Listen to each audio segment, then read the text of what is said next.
Hello and welcome back to part 2. Now the reason I've done it this way is because I think more people are going to watch it with it being slightly shorter. I will release the full video in full, but I don't think many people are going to watch it like that. So that's why I'm doing it. This is going to be the actual fix. If you haven't seen the first video, go to the first video. That's the diagnostics of the car. Diagnostics. And this is the fix. So enjoy. Sorted. I think we just found the problem, people. Are you ready? Boom, look at that.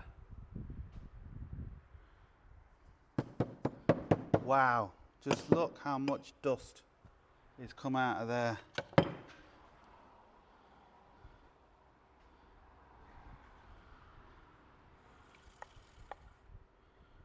Oh, that's just released the pin, yeah. So the motor is free. You can see if I spin the motor, is it going to do it? Is it going to go back?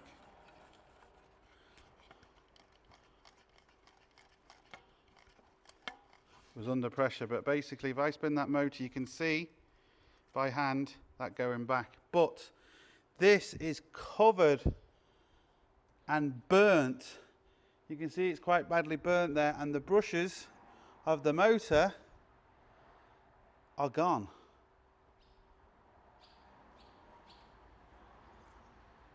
Wow, so it is a motor issue.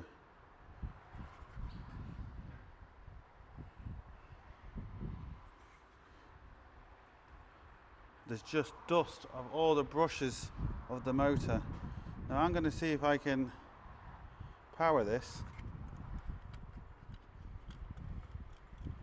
Because if I spin it by hand, you'll see it moving,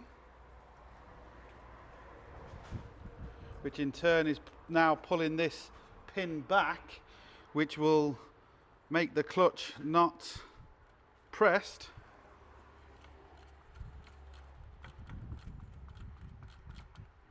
There we go. So that's all the way in now. Oh, let me just do that again. So spin it all the way in by hand. You'll see the pin, see the worm gear down here, spinning the main cog, which is plastic, which you would have thought would be better metal, but I mean the gear hasn't failed, so it's not the gear's fault. Let me just spin this. Oh, the smell of burnt brushes in here. Now watch that pin as I let this go. You can see it pop up. So that's now fully pressed the clutch. So if you do any messing like this, you are going to have to reset the clutch, because obviously the computer now thinks it's in a certain situation where it's not. Can these be replaced?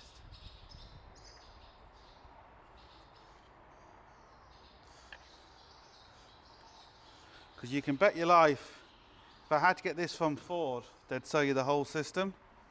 They're not just going to sell you this. And theoretically, I suppose I might be able to actually replace them bushes. And there's just, you can't really see, but there's just no meat left on them bushes. And you can see where it's all gone here. Lovely. Let me make a few phone calls, see what I can and can't get, and we'll go from there. And of course, I can't ring anybody because it's dinner time and everyone's off. But as you can see down there, just the crap and dust that's in there is unreal. And like I said, these are the good things about these videos, because you can decide what you want to do. I always get grief if I replace something or if I do something. People, oh, you could have just repaired that. I'm not saying you can't just repair, but I've got to think about the customer, reliability, you know, come back on me and all that sort of stuff. It's different when you're doing it yourself. When you're doing and getting paid for something, you have to think of your own reputation and all that sort of stuff. So, and obviously the situation of the customer, I think, you know, in this case, it's best getting new part. Right, what I'm going to do is I'm just going to put the power probe on it. I'm just going to see if we can control the motor. We can see from the two wires here, which are the thickest, which are the power and ground. But like I said, we can flip between the two. It'll just go up and down or left and right, or forward and reverse, whatever. It doesn't really matter for this case. In this particular one, we can actually set the circuit breaker from 2 amps to 30. This is a big heavy motor, so I'm just going to bang it straight up to 30 straight away. So what we're going to do is, it's now more or less in the middle, I think, of the travel. Just put the case on because that could give us a false reading. It could just go off on one. So let's see what happens. So put it in here, and press go. Oh, it went a bit, and now it stopped, and nothing the other way. It's taking the voltage, but it's beeping at me, so that's, oh, I wonder if she's completely, just let me, it could be completely gone. Turn it, so we'll just do this, we'll spin it in the middle. So I'm just spinning it in the middle of its travel, so I know now. Can I give it power and will it go back this way? There we go. It went back, but I'm wondering, do we have bad? Because when I hit this, if you remember, it didn't work. So I'm wondering, do we have like bad segments? Will it do it all the time? Now, look at that. Won't do anything. I'm pressing the button, and now it's beeping at me. Right. So, we'll get the meter out, the Hioki. And what I'm going to do, continuity and resistance. We'll put it on. There we go. That's the bad. So if I twist this by hand, that should go off. There we go. On, off, on, off, on, off, on, off. So that's why when I hit it, it kind of worked. Motor, gone, sorted. Haven't been able to ring the Ford dealer yet because it's still dinner time, but what I have managed to do is get some kind of different ideas. It looks like you can kind of buy similar brushes that will kind of work. It does also look like these can be reconditioned. There's crowds in the UK that recondition these, but again, that's still a problem for me because that's in the UK. So for me to take this and send this away is hassle, and it's, you know, basically a week, 2 weeks before I get it back. And if, even though it's warranted, but if a similar problem happens, the customer is out the car again for a couple of weeks. So my option, it's looking like at the minute, is to see if I can get a new one of these from Ford. Yeah, I don't think I'll be able to, in the sense of I think they're gonna wanna put the old TCM in on that too, which bumps the price up from, say, I don't know, let's say a couple of €100 for this, and it could be 700-800 euros if you put that. Now that's just a guess off the top of my head. Maybe it's not like that, I don't know. But putting these both together, they can charge a hell of a lot more. So yeah, that's our issue. We can see that there's bad sections in this. That's why it was an intermittent fault, because obviously, you know, depending on, just like your pump inside your fuel tank, you know, if it stops, you give it a few bangs, it can kind of move it and keep it working again. So depending on where this motor actually stops, where the clutch presses, is depending if the car says it's good or bad. So yeah, look, I'm not going to risk it. I'm going to price up a new part, and we're going to see.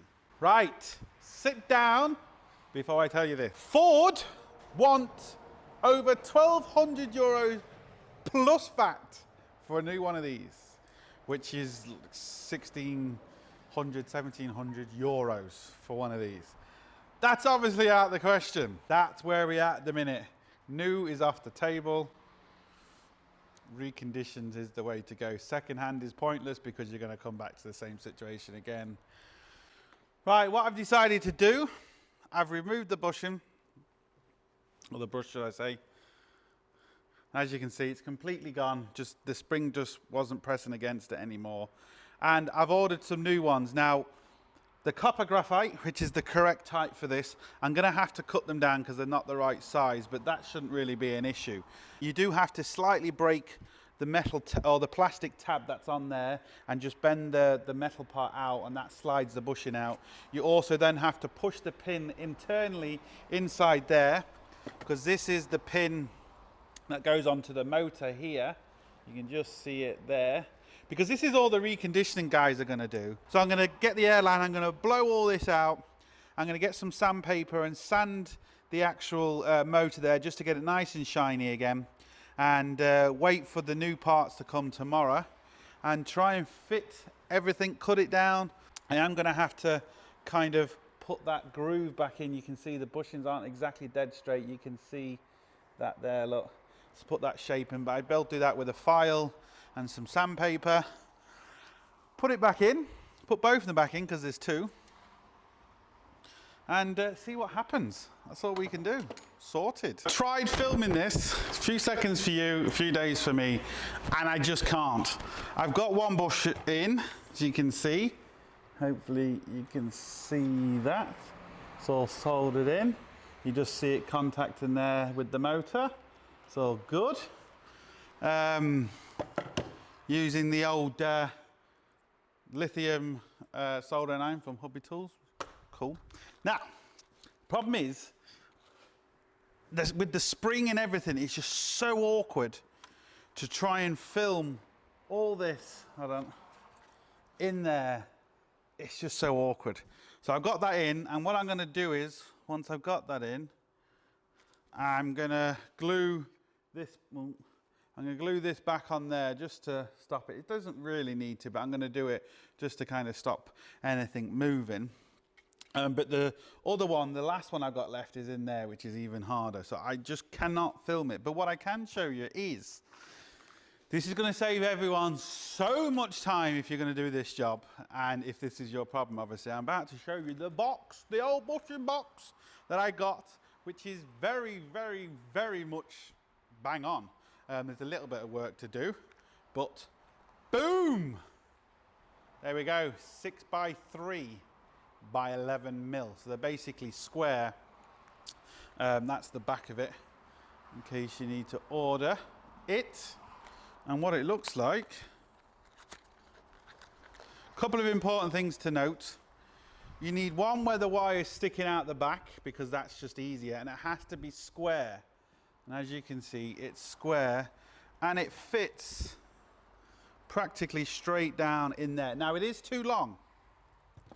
So all I've done is, now this is this particular bushing and this particular sandpaper. This is, I think, 80 grit, but this is old sandpaper. And I've just scraped it down there 5 times.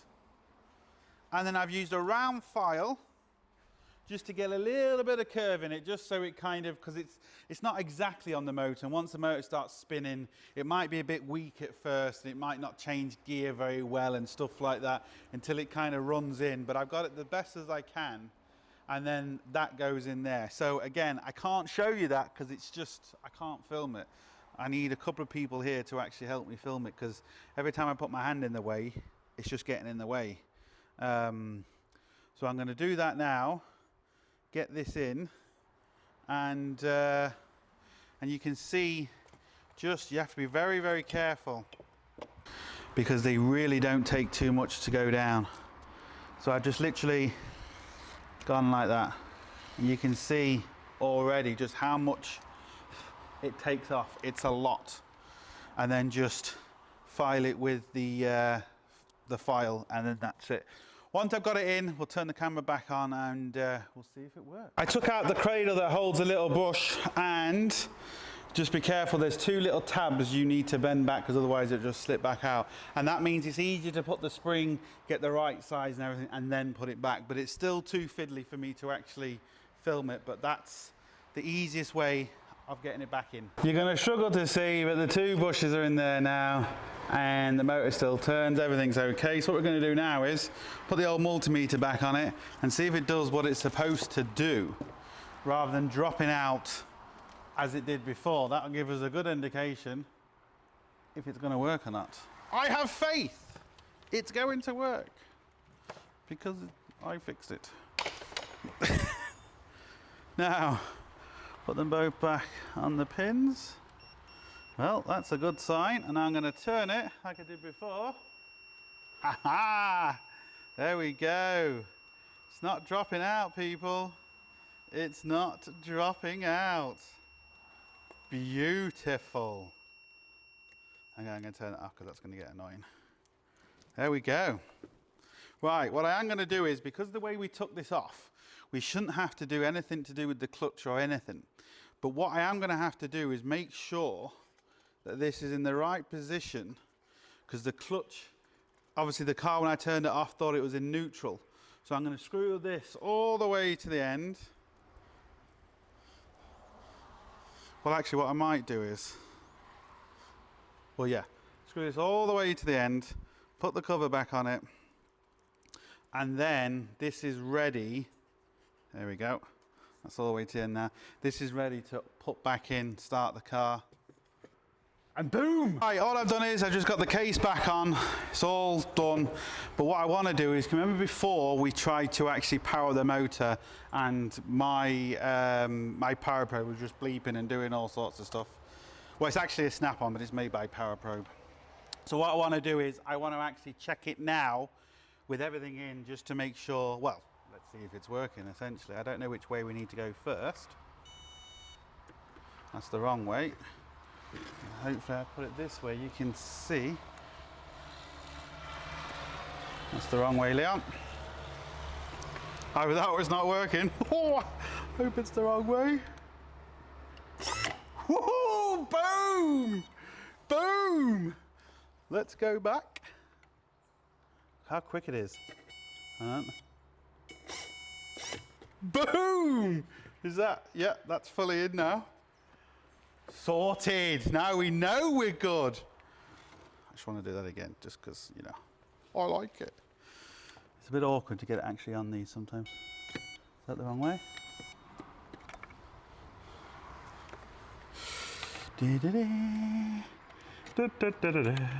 Come on. Boom! You can't press it the other way. I think it's time. Boom! You know what this is time for? It's time for the fuck you dance for all you people out there. Oh yeah! 1600 from Ford. We fixed it for like 50p. So yeah, to all the towers out there. You might be seeing the fuck you dance quite a lot. So yes.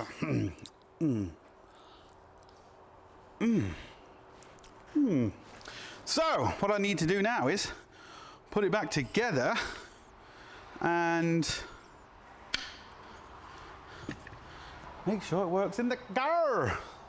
So what I'm going to do, no point me showing you all this, just bolt it back together, make sure the seal is good.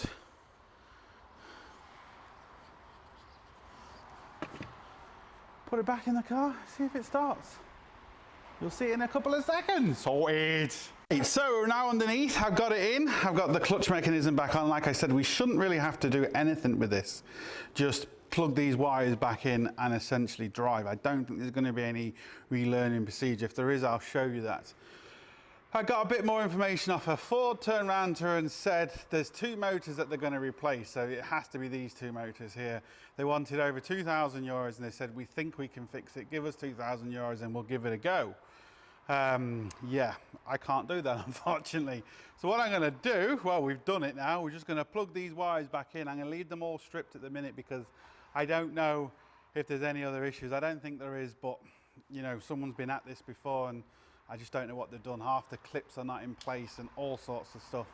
So once I've done that, we'll take it off the lift and we'll take it for a drive. Or will we? We'll see. Right, I'm still in the lift. I haven't cleared any fault. As you can see, the bonnet is still up. We're in neutral. Yep. All I'm going to do, put my foot on the brake and just turn the key. Oh. Right, my foot's still on the brake, so I've just put it down to neutral, reverse. Okay, right. Will it start? Ho, ho, ho, ho, ho, baby! Now, let me see if I can hear the clicks. Click! Yes! Oh! Oh, yes! Right, let's get it off the lift and take it for a drive. Right, let's go. Well, it moves forward. Can I get out of the yard?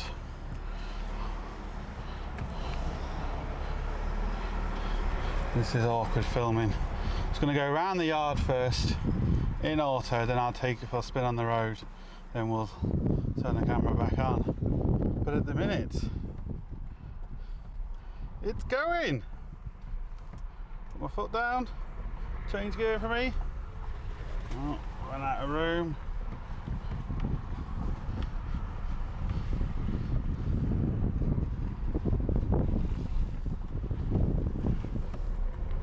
There we go, you've changed gear. Lovely.